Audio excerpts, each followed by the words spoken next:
Boa noite, pessoal. Tudo bem com vocês?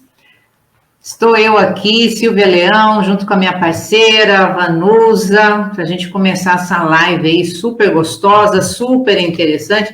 Nós vamos dar aí algumas dicas para vocês do nosso programa, né? Que é Reprograme-se 40 mais. Então, você que está aí chegando perto dos 40, ou já passou dos 40, passou dos 50, mas é uma pessoa totalmente ativa e quer voltar para o mercado de trabalho, ou está no mercado de trabalho e quer conseguir aí uma nova recolocação, nós temos aí várias dicas para vocês de como que você vai conseguir isso de uma forma muito fácil. Porque eu e Vanusa, nós somos também Headhunter e Job Hunter, e uma das coisas que nós somos especialistas é exatamente isso, é recontratar pessoas, chamar potenciais colaboradores para as empresas que nós prestamos serviços.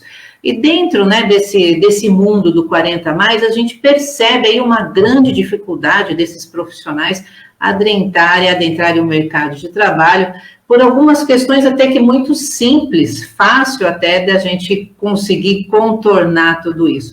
E essa série de 4 lives que nós vamos fazer hoje é a primeira, nós vamos falar de currículo propriamente dito, e depois nós vamos falar de LinkedIn, dicas de entrevista, e na quarta vai ter um bônus especial para vocês.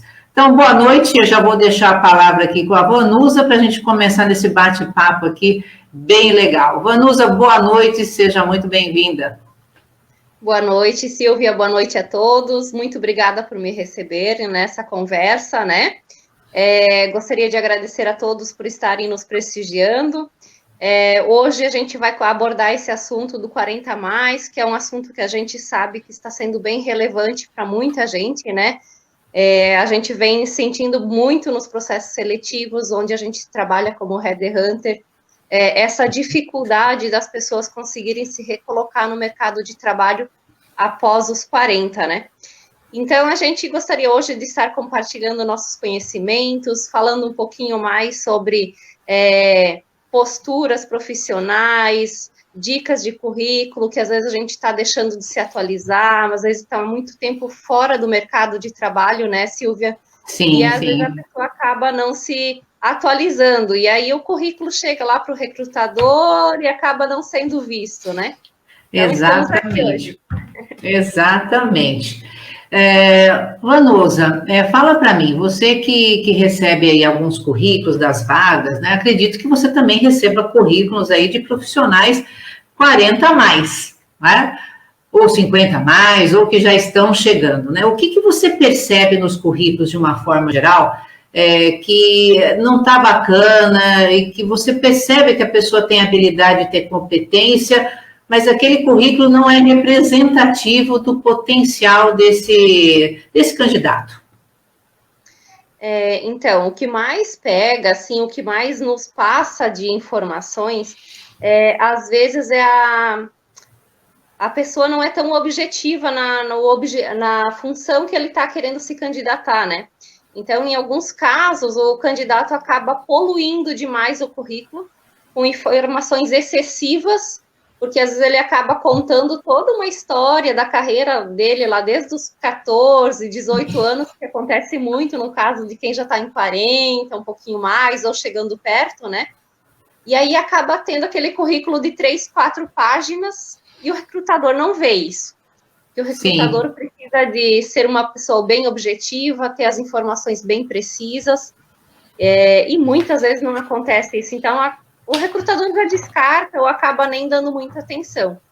Então, falta de objetividade é um dos maiores itens que eu vejo assim que acaba as pessoas perdendo muita chance, né?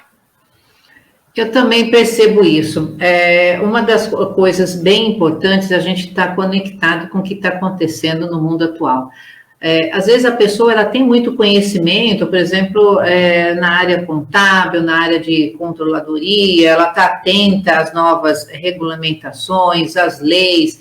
Para quem trabalha, então, ainda com a parte fiscal, né? A escrita fiscal, ela muda muito constantemente, e se você não tiver antenado a isso, você pode até dar um prejuízo para a empresa, né? Mas o que é relevante nisso? Eu fico muito interessado naquilo que eu faço, que é óbvio, né? Nós temos que estar, mas eu esqueço do meu profissional, porque hoje eu estou nessa empresa. Às vezes tem profissionais que ficam lá 5, 10, 8 anos, né, 12, 15. Eu já vi pessoas que ficaram 20 anos e, de repente, estavam no mercado de trabalho e precisavam, né, ser recolocadas, né? E aí vem aquele currículo, né? Eu já vi currículos que vêm assim com sumário, né? Literalmente parecia um trabalho, vem com sumário. Tem uma riqueza de informações ali, até que interessante, mas para a situação atual não era. Ainda mais porque hoje nós temos que ter muita rapidez numa contratação, né, Vanusa? Não dá para que... hoje você tem que ler, você tem que ver que o candidato tem aderência à vaga, logo você já tem que marcar uma entrevista, se for possível, né, fazer aí uma dinâmica e logo já tem que ver se essa pessoa realmente vai passar para uma próxima entrevista junto ao cliente ou não, porque tudo é muito rápido, né? O cliente, quando nos pede um colaborador, um profissional, ele está com pressa, ele quer para ontem, né? E nós precisamos no mínimo 10 dias, mas geralmente a conta é desse jeito, né? Mas aí eu olho aquele currículo, não dá tempo de eu ler tudo aquilo. Porque eu tenho que marcar, eu tenho que ver o horário, eu tenho que fazer uma entrevista um por um, a gente tem que laudar tudo isso para depois passar realmente para o nosso cliente, para o cliente decidir, marca de novo uma outra entrevista. E esse currículo, embora tenha lá quase que a vida toda daquele profissional, ele não representa os dias atuais, né? Por quê? Tudo que ele fez, né, há mais de 10 anos, o que ele trabalhou há mais de 10 anos, tudo que ele cursou há mais de 10 anos, tudo já mudou. Aliás, daqui a pouco a gente vai ter que ter currículo aí dos últimos 5 anos, porque as coisas estão mudando tão rapidamente que não dá tempo. E aí, depois que passa todo esse processo, que eu vou ler aquele currículo e fico pensando por que esse profissional, né, com tanto conhecimento, ele não se atualizou. O que você pensa a esse respeito? E é bem verdade o que você falou da questão da agilidade, né? Porque tempo é dinheiro, né? E em empresa não tem como a gente perder mais do que uma semana no processo seletivo. É inadmissível, dinheiro jogado fora. Então, quando o currículo não está bem objetivo, bem direto para aquela função, a gente não vai ficar perdendo tempo atrás daquela pessoa, porque a gente vai perder tempo. A caixa de e-mail de nossa, né, entra 200, 300 currículos para uma vaga. Então, tu joga as palavras-chave ali, que normalmente a gente já tem dentro do perfil que a gente está selecionando, e a gente já vai buscando direto naquele filtro de informações que a gente busca. Quando é um currículo muito extenso, ou até assim, ao contrário, né, Silvia? Aquele currículo enxuto demais, e aí também só tem o cargo e a empresa, né? Sim. Eu pego muito disso, e aí entra uma questão que não é só do 40 a mais, são pessoas jovens que querem acelerar também demais o processo. Aí fazem o processo invertido. Elas enxugam tanto o currículo que tu acha que a pessoa não tem nem experiência. E daí tu não consegue nem saber o que ela fez. Porque até numa publicação que eu fiz há alguns dias no LinkedIn, eu coloquei uma explicação sobre isso, para as pessoas entenderem a diferença, por exemplo, de cargos com o mesmo tipo de função, o cargo, o mesmo título, digamos assim, né? Mas empresas diferentes, eles fazem papéis diferentes. E o recrutador não tem como saber isso.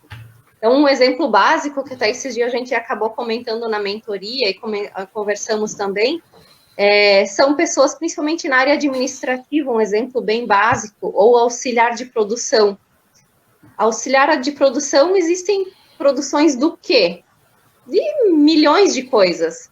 E aí, às vezes, tu está buscando um cargo mais específico, uma pessoa mais ativa, uma pessoa mais com concentração, e aí tu tá buscando um perfil assim, se só tem o cargo dele lá escrito, a gente não vai saber.